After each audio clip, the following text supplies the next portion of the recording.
What's up YouTube? My name is Alec, this is Alec Makes Things, and in this video I am excited to be making the Peugeot 9x8 24-hour Le Mans Hypercar. Now this set has only just been released on the 1st of May and I was very excited to pull this off the shelf. This is another one of the sets that are based on an actual car, and this again is another really interesting car. Made in collaboration with Peugeot, this is a mid-tier set, so it comes in about $200 or 200 euros. In British pounds that would be about 170, and in Australia you can expect to pay somewhere between $270 and $300. With 1775 pieces and a minimum age requirement of 18 plus, I am hoping for a much more interesting, larger and complex set with some better functions and features and more kind of intricacies and challenges within the build itself. This vehicle comes in at about 50 centimeters in length and it's going to take up some absolutely well-deserved space on your display shelf. I really can't wait to get this made and actually get it up, to be honest with you. Based on a four-wheel drive hybrid hypercar, this has got a brake horsepower of around 700 and comes in at just under a ton. So this is a very lightweight, very fast vehicle with a hybrid engine and is designed for endurance. As the name of the vehicle suggests, this is designed for the 24-hour Le Mans endurance race, which takes place, unsurprisingly, near the French city of Le Mans. And the hybrid engine gives it that extra fuel efficiency that it needs for that long distance endurance race. But I think even within that particular race category, it's actually still a pretty unique vehicle. So again, it's a really interesting set to make. And because I do research for these videos on the cars before I talk about them, I generally find it quite interesting to actually find out, how this works and what it does and its kind of performance and so forth.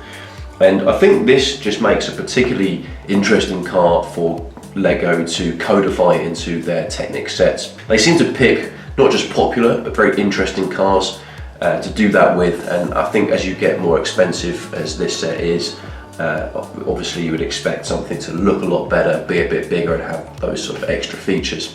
Now as I said, I plucked this box from the shelf that it was put on in my local Sydney store very shortly after it was put there, and what a box this is. It exudes quality, it's nice, it's thick, it's heavy, it's just made of a nice material, it's very strong.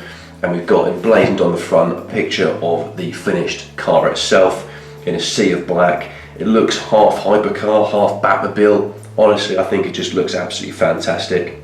At the bottom of the front of the box, we've got the LEGO and the Peugeot logo, which are underpinned by a lime green Technic themed banner. Now on the top of the box, we've got the 1:1 scale wheel for reference. And we've also got, as well, I don't know how well you can see this here, we've got an image of the front of the vehicle with its very characteristic Peugeot headlights. And I think these give a good indication that this is in fact part of the Peugeot family tree. On this side of the box, we've got a glimpse of the rear of the car, which again just looks absolutely stunning. And on the other side of the box, we've got some technical specifications about the vehicle itself in terms of its brake horsepower and its engine size and how many kilowatts the the electric part of the hybrid engine is. On the back of the box, we've got a nice kind of rear three-quarter shot of the vehicle, and again you can start to see some of the details in this. I think this looks fantastic, and we've also got a silhouette outline of the Le Mans circuit itself, an isometric top-down shot of the whole vehicle. I think you can see, knowing that this is half a metre in length, you can really see how big this is. I think it's going to look absolutely awesome. I'm genuinely excited about this. And then here we've got a picture of the actual vehicle itself, which is super aerodynamic, just designed for endurance and speed. So this thing doesn't have like a driving seat so much as it has a cockpit. So it's more like a spaceship than it is a car. And then here we've got some information about the dimensions of the vehicle as well. So look, I am really excited to get stuck into this. So let's open the box, get out the manual, have a look and make this thing.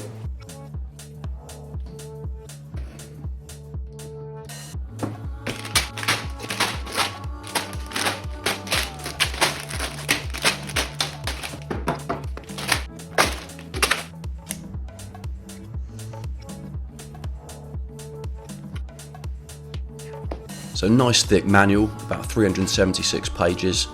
And in the beginning of it, we've got some information about Casper Hansen, who's the lead designer who actually designed this vehicle.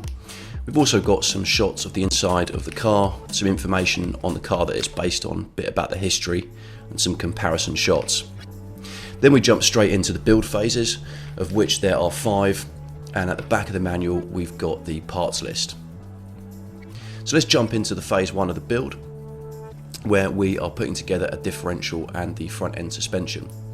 Now I've had to kind of cut down about an hour and a half's worth of build footage into a reasonable length for a video, so some of these bits I do skip over, but I try to concentrate on the areas that are probably the most interesting. I thought the front and rear end suspensions are probably the most interesting components of this.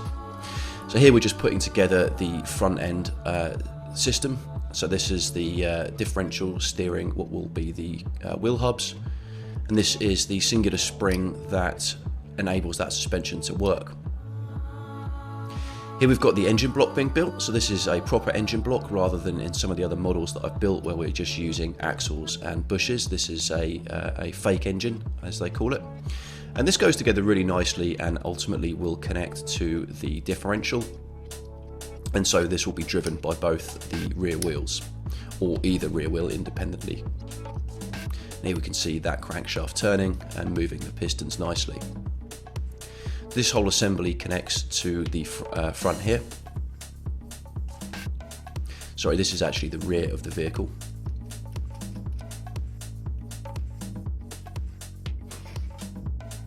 So this is a fairly unique piece. I've not used this personally, although it has been around for a while. It was interesting to see how this all fits together to create a nice chassis for the frame of the vehicle.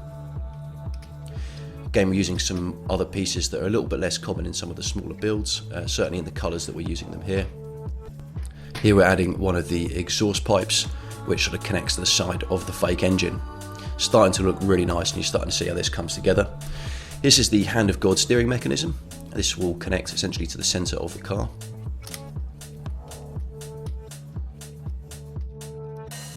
You can see how that all clicks into place, and eventually that will connect up to the front of the vehicle as well. So this brings us to an end of the phase 1 of the build, and you can see this pretty much is the rear part of the car. So jumping into phase 2, I thought I'd show you some of the stickers, as there's quite a lot of these to put on. I really dread putting these on and tried my best to get them on straight, but honestly I'm never entirely happy with it.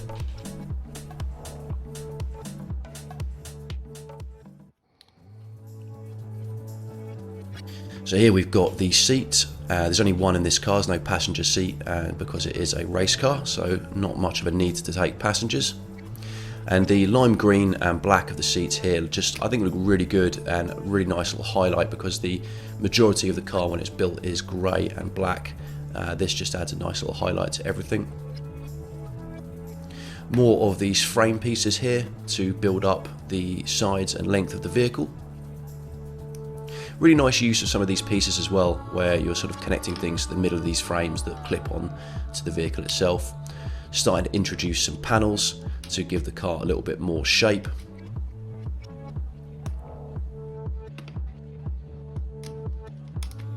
You can see the width of the car just being added to here.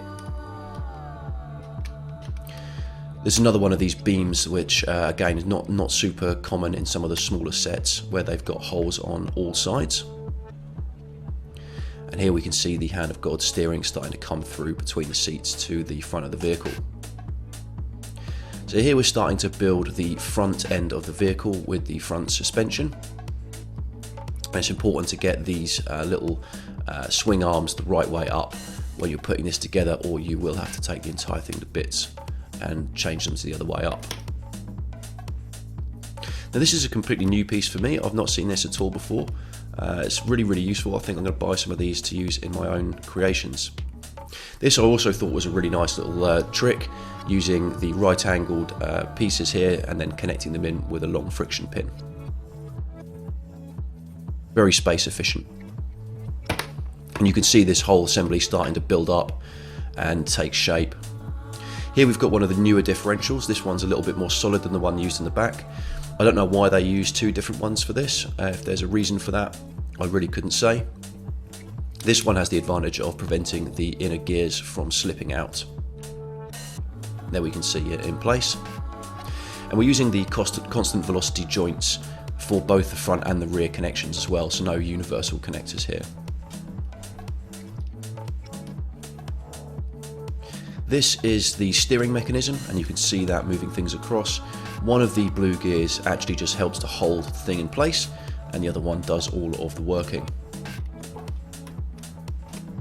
So here I'm building up the left-hand front side suspension. A little bit tricky to hold all these pieces in place whilst you slide them on.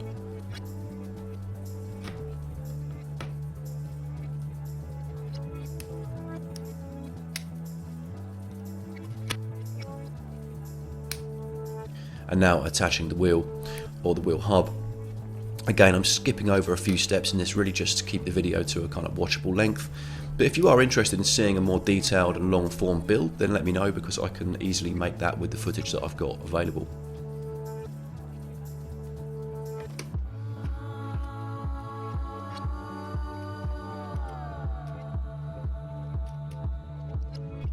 So much like with the rear suspension, the front suspension uses a single shock absorber, but I find that these do work independently from each other. Neither one seems to impact the other, and the overall impact of this is really nice. I think it looks excellent. Now you can see us joining the front end to the main chassis here and just clicking that all into place nicely. So this is the steering wheel build, and this connects to a separate axle and gear that come back from the steering mechanism, and both of these connect to the hand of God steering, which means that the steering wheel works as well as the hand of God steering to turn the front wheels. So phase 3 of the build. Something that I did notice in each of these phases, which I'm not entirely sure why this happens, but there are several unlabeled and unnumbered bags from which you have to pull specific pieces for each build. They're not included in the numbered bags. I don't know why LEGO do this, whether there's a specific reason for it or not. I really couldn't figure it out, but it seemed kind of arbitrary. But when you're building this, yeah, the instructions does clearly illustrate which pieces you need to pull from the bags, but you do need to keep an eye on that, because sometimes you can be missing a piece and realise that it's actually from a bag without a number on it. So here's the hand of God steering essentially complete. And we're starting to see the car really widen up here with these panels on the side. And we're starting to take shape. We've got one of the doors in place, and a lot of the central cockpit is built, and we're starting to build up a lot of the panels on the side. We've also got a nice frame system on the back. So jumping into phase 4 of the build, some more stickers, lots of stickers. There's about 50 stickers in this build, and each one of them needs to be put on with a great deal of care, because it's a one-time job. There's no spare stickers, and you really can't take them off once you've put them on. So these are the rear fins, or I think they represent the lights on the back of the vehicle. I think these look absolutely fantastic, and you have to build quite a few of these. So there's I think 3 sets on each side, and 2 stickers for each side. So there's quite a lot of stickers to put on there. We've got the Peugeot name on the back of the wing there, which again looks really, really good. And then this is the kind of piece de resistance, the whole rear end cover, which is removable. So this doesn't actually clip into place, it just sits on the vehicle. And there we go, that looks absolutely amazing. On with phase 5. So we're building up the front end of the car here, and we're going to be adding in some cosmetic touches to the frame and all of the panels. There we've got the front lights coming into play. Again, they look absolutely fantastic, and I think are quite characteristic of Peugeot in general. The front end of the cockpit clips into place nicely. And then here we're adding the hood, or the bonnet, to the vehicle. There's a really nice little lever mechanism inside as well that I really liked. And I think this is particularly nice because you can open this up and see into the workings of the front end suspension. So one of my favourite parts, really the end of the build, is where we start to put all of the wheels on. So 376 pages of instructions later, and this is what we've got. Absolutely awesome. Genuinely loved building this vehicle, and I think it just looks great. I mean, it really does stand out. This is an epic display piece. It's going to look awesome on any shelf, and it's really going to deserve that space. I mean, I just think the color scheme of this is also just awesome. The matte gray finish of the plastic mixed with the more punctuated by these kind of black fins and flaps really look great. And then these kind of lime green and red highlights just really make the whole thing pop. It's got front and rear suspension, and as I showed in the build process, they only use one shock absorber or spring each. That being said, they do work independently. The front doesn't move down quite as much as the back, but it is very satisfying. I really like that. I think that looks awesome. Feels good, offers some nice resistance, and the actual build process of it as well, just really good. So aside from the looks of this vehicle, the lines and the colors, like the actual build of this vehicle was also really interesting. So we've got a few things like the hand of God steering at the top, which does the wheels. But I think what really I just thought was fantastic as well on this was that you've got the steering wheel on the inside actually does steer the wheels. I thought that was brilliant. Really enjoyed that. Nice lime green seat. I mean, this is a cockpit, so you've got one seat. There's no need for passengers in this bad boy. The butterfly doors, again, look absolutely fantastic and open up, close really nicely. Even the hood on this is a really nice lever system on the inside, which I think looks really good and kind of enables you to see the front end steering and suspension. Again, very cool. And we've got one of the newer types of differentials in there as well, with the red gear on it. That seems to hold in all of the cogs a little bit better, and also obviously enables the wheels to turn at different speeds, which means that it can go around corners without one of the wheels slipping. And then at the back, we've got this removable component here. That gives us a view into the fake engine that's in this vehicle. So here you can see the pistons going up and down when either of the back wheels turn, or when both of them turn. And you've also got the rear end differential there as well. And these nice little exhausts that come out the back just kind of give it a little bit of flair. This is a really nice piece. I wasn't entirely sure what this was going to be for when I was building it, or where exactly it was going to go. Yeah, really nice, good solid piece that kind of just clips in here. This whole vehicle just looks awesome. Like, I really can't wait to get this on my shelf, to be honest with you. There are quite a lot of stickers. That's probably the only downside with this. As much as I try, I really do struggle to get these things on as straight as I'd like to get them on. Every single one gives me the nerves, and there's definitely a couple of stickers on here that are a little bit more wonky than what I would have liked. And a couple in the wrong place, but that is how it is. It doesn't really detract from the overall experience, to be honest, and it's something that hopefully I'll just get a bit better at. So where we've got this removable panel at the back and the fake engine in here, I think there is definitely room to upgrade this to a motorised vehicle. Something that I think I'll probably do in a later video is see if I can get this to work with some powered up motors and the Technic hub. Keep your peepers peeled for that, as I will be doing that at some point in the near future. I do really like the stickers on this though, despite them being difficult to put into place. I think they really pop. The Peugeot sticker on the side, the Michelin Man logo there. We've got some stickers on the hood and on the fins here and at the rear spoiler. The whole thing just looks really great, and I think the stickers give it that extra little bit of zest. The lights, or what represent the lights in the front, these little pieces here, they do glow in the dark, not very bright. The box, or the images of this on the box kind of imply that they are bright, but I think the way that that effect was achieved was just with a long exposure when the image was taken. That being said, that's going to make no difference to my enjoyment of either building it or looking at it, or being proud of this being sat on my display shelf, to be honest with you. I could not be more pleased with this. I think this was worth every cent that I paid, and it's really piqued my interest as to building some other ones of this sort of size and calibre. Hopefully in one of the later ones that I'll be building, there will be some more functions in terms of gears and clutches and things like this, but again, you know, unless you're motorising this vehicle and kind of powering it, I don't think that makes a huge amount of difference. For me, I'm actually just happy with the suspension. So look, I hope you enjoyed watching. It does take quite a bit of time to put these videos together, so really would appreciate the like if you've got anything out of this at all. And check out some of the other videos. I've got a whole load of builder reviews, and you can check those out in the links on the screen at the moment. Thanks for watching. If you've enjoyed this video or you've got anything out of it, then hit that like button. And if you want to see more content like this, then hit the subscribe button. And if you've got any questions or requests, then leave those in the comment section below. Otherwise, I'll see you next time.